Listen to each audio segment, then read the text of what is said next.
হাউজে কাউসারের পাশে রাসূল সাল্লাল্লাহু আলাইহি সাল্লাম আপনাকে কিভাবে চিনবে যে আপনি তার উম্মত?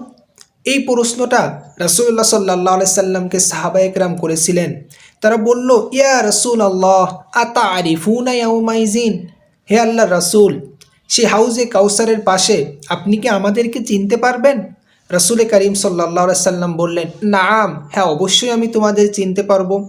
লাকুম সিমাউ লাইসাত লিআহাদিম মিনাল উমাম, কেননা সেই দিন তোমাদের ভিতরে এমন কিছু নিদর্শন থাকবে যা অন্য কোনো উম্মতের ভিতরে থাকবে না। সেই নিদর্শনটা কি?